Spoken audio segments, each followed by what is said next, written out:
Je ne suis pas ici pour conquérir, mais pour unir. Ces mots emblématiques d'Alexandre le Grand résonnent encore aujourd'hui, comme un écho puissant d'une époque où le monde était en proie à des conflits incessants et à des divisions profondes. Ce jeune roi macédonien, à peine âgé de 20 ans, a compris que la véritable grandeur ne réside pas seulement dans le pouvoir militaire, mais dans la capacité à rassembler les cœurs et les esprits des gens. Alexandre, avec sa vision audacieuse, représentait l'espoir d'une époque nouvelle. À l'aube du IVe siècle avant notre ère, le monde connu était un terrain complexe de rivalité et de guerre. Les cités-États grecs, avec leurs alliances fragiles et leurs querelles interminables, étaient souvent en désaccord sur des questions de pouvoir et de territoire. À l'est, l'empire perse s'épanouissait, alors que dans le domaine d'ouest, les royaumes de Thrace et d'Illyrie redoublaient d'efforts pour affirmer leur autonomie. L'histoire, à ce moment-là, semblait courbée sous le poids de l'incertitude, chaque civilisation luttant pour sa survie et sa domination. C'est dans ce contexte tumultueux qu'Alexandre a émergé, héritier d'un royaume dont le potentiel était aussi vaste que les défis qui l'attendaient. Éduqué par le grand philosophe Aristote, il a acquis un esprit stratégique aiguisé, tout en cultivant un sens aigu de l'humanité. Alexandre ne se contentait pas d'être un guerrier, il était également un visionnaire, prêt à briser les frontières de la pensée conventionnelle. Alors que les empires se battaient pour des morceaux de terre, il s'est tourné vers une plus grande idée, la construction d'un monde uni par la culture et l'apprentissage. La fin de la guerre des Grecs contre les Perses a marqué un tournant, et Alexandre a vu là une opportunité. Dans son esprit, chaque bataille n'était pas simplement un affrontement pour la conquête, mais une étape vers la réalisation de son rêve d'union. Il savait que le véritable pouvoir ne résidait pas uniquement dans la force brutale, mais dans la capacité à inspirer et à rassembler des alliances solides et durables. C'est cette compréhension des relations humaines, couplée à ses compétences militaires, qui allait façonner le cours de l'histoire. Malgré les défis colossaux qui l'attendaient, il s'est engagé sur ce chemin audacieux, conscient que le pouvoir des liens humains pourrait rivaliser avec celui des armées. Dès le début de sa campagne, Alexandre a prouvé qu'il était un fin tacticien, mais aussi un maître dans l'art de la diplomatie. La bataille de Granique a marqué le début de son ascension.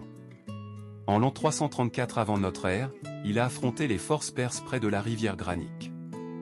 Alors qu'il menait ses troupes à la victoire, il a démontré une bravoure sans pareille en se précipitant au cœur de l'ennemi, mais ce qui est souvent oublié, c'est qu'il a également veillé à galvaniser ses soldats. Il leur parlait, réveillant leur loyauté avec des mots qui résonnaient dans leur cœur, créant une unité indéfectible. Les soldats ne combattaient pas seulement pour la victoire, mais pour l'idéal qu'il incarnait. Ce jour-là, une légende est née, non pas seulement par la force de l'épée, mais par le pouvoir d'une vision commune.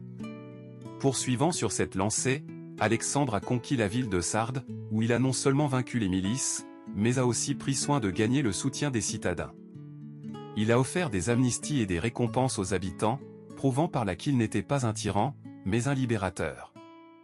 Cette approche a permis d'établir une administration locale fidèle, facilitant ainsi l'intégration des nouveaux territoires dans son empire grandissant. En s'assurant que les gens se sentent valorisés et respectés, il a réussi à créer un climat d'alliance plutôt que d'oppression.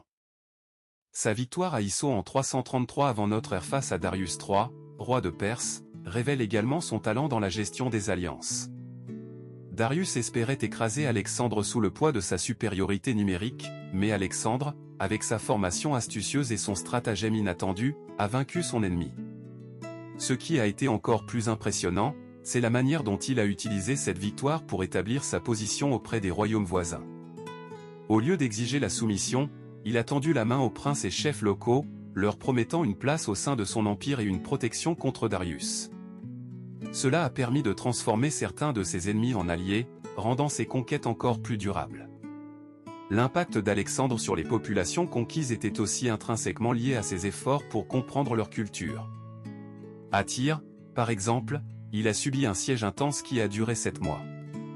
Quand il a finalement réussi à capturer la ville, il aurait pu faire preuve de brutalité. Au lieu de cela, il a imposé des règles strictes, laissant la majorité des habitants en vie et préservant les institutions existantes. Sa politique de respect des traditions a renforcé sa réputation d'un chef éclairé, capable de comprendre et d'incorporer la diversité culturelle dans son empire. Au fur et à mesure qu'il avançait, Alexandre s'est également confronté à des défis personnels, souvent exacerbés par la tension croissante avec ses propres troupes. la bataille de Gaugamel, en 331 avant notre ère, a été un tournant décisif. Bien que la victoire soit à nouveau au rendez-vous, Alexandre était conscient du mécontentement croissant parmi ses soldats. Pour contrer cela, il a pris le temps de parler avec eux, de partager ses idéaux et de les impliquer dans la mission. Sa capacité à établir une communication ouverte et sa volonté d'écouter leurs préoccupations ont permis de renforcer leur engagement. Cette approche humaine est devenue l'un des piliers de son leadership, le rendant non seulement un chef mais un véritable camarade, un ami sur le champ de bataille. Enfin, il a voulu cimenter son rêve d'union par des mariages stratégiques, comme celui avec Roxane, une princesse bactrienne. En unissant leur destinée, Alexandre a non seulement renforcé ses liens avec la région, mais a aussi symboliquement démontré son engagement envers l'harmonie entre cultures. Alexandre ne voulait pas seulement conquérir, il souhaitait tisser un réseau d'humanité, reliant les gens au-delà des frontières et de leur histoire. Ce dernier acte a captivé l'imagination des peuples, les rendant témoins d'un rêve audacieux, celui d'un empire uni, fondé non pas sur la peur, mais sur la compréhension et le respect mutuel. Ce rêve d'harmonie, cependant, a atteint son paroxysme lors de la célèbre bataille de Gaugamel, où Alexandre a démontré son génie stratégique et sa capacité à inspirer ses troupes. Ce jour-là, il ne se contenta pas de diriger, mais il galvanisa les cœurs et les esprits de ses soldats. En s'approchant de ces hommes, il leur a rappelé qu'ils n'étaient pas seulement des guerriers, mais des acteurs d'un projet grandiose, celui de construire un monde nouveau. Son discours résonne à travers les âges, si nous nous battons ensemble, nous ne serons pas de simples conquérants, mais les bâtisseurs d'un avenir radieux et partagé. Cette allocution, à la fois puissante et émotive, est restée gravée dans les mémoires. Elle a marqué la détermination d'Alexandre à transformer la brutalité du champ de bataille en une opportunité d'unité et de paix, défiant ainsi les conventions de son époque. Gaugamel n'était pas seulement une victoire militaire, c'était un moment décisif qui a redéfini son chemin en tant que leader, unissant des personnes disparates sous la bannière d'une vision commune, transcendant les échelles de la guerre pour infuser la lutte d'une profondeur humaine inédite. En regardant l'héritage d'Alexandre, on peut observer combien son rêve d'unité a perduré à travers les siècles. Bien qu'il soit souvent évoqué comme un conquérant impitoyable, sa quête pour l'harmonie interculturelle et son désir de créer des liens sont des éléments qui font résonner son message encore aujourd'hui. Dans un monde moderne où les tensions ethniques et religieuses continuent de diviser, les réflexions d'Alexandre résonnent comme un appel à l'empathie. Son engagement envers le dialogue interculturel est un modèle que nous devrions tous envisager d'appliquer dans nos vies quotidiennes. L'idée qu'un véritable leadership repose autant sur le cœur que sur l'esprit est particulièrement pertinente, car les leaders d'aujourd'hui doivent naviguer dans des sociétés de plus en plus hétérogènes. Lorsqu'Alexandre a intégré diverses cultures dans son entourage, il a démontré que le respect et la valorisation des différences pouvaient conduire à une force collective bien plus puissante que ne le ferait l'intimidation. Ce principe reste essentiel pour la construction de ponts entre les communautés aujourd'hui. Comme il l'a prôné, l'acceptation et la compréhension mutuelle cultivent une atmosphère d'unité, et cela commence par chaque individu. La manière dont nous interagissons avec ceux qui sont différents de nous peut changer la dynamique de nos sociétés. Un simple sourire, un dialogue franc, un échange de culture, peut initier un changement inestimable. Chaque geste compte et peut contribuer à long terme à façonner un monde basé sur la tolérance et la coopération. Enfin, le profond désir d'Alexandre de créer une synthèse culturelle, de mélanger différentes traditions pour former une nouvelle identité, nous pousse à réévaluer notre propre perception de la diversité. Au lieu de voir les différences comme des obstacles, nous pouvons les intégrer dans une mosaïque riche et vibrante. Sa vision de l'humanité, comme une vaste famille, nous invite à envisager un futur où les frontières sont moins un mur entre nous qu'un pont qui nous connecte. En célébrant les particularités de chacun, nous avons la possibilité de créer une société plus harmonieuse et enrichissante pour tous.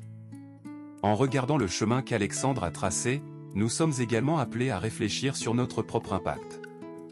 Que ferions-nous si nous étions confrontés à des défis similaires dans notre vie? Sommes-nous prêts à relever le défi de cultiver des relations qui transcendent les différences? Chacun d'entre nous peut réfléchir à comment nous pourrions contribuer personnellement à l'unité dans nos communautés, qu'il s'agisse de s'engager dans un dialogue ouvert, d'apprendre d'autres cultures ou de défendre ceux qui sont marginalisés.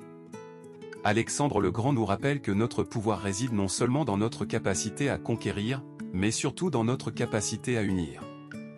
C'est à notre tour d'embrasser cet héritage et de mettre en pratique ces leçons puissantes dans notre vie quotidienne. Que ce soit sur nos lieux de travail, au sein de nos familles ou dans nos interactions avec des inconnus, nous avons tous le potentiel d'être des bâtisseurs de ponts. En honorant la mémoire d'Alexandre, engageons-nous à promouvoir l'harmonie, la compréhension et le respect mutuel dans chaque relation que nous cultivons.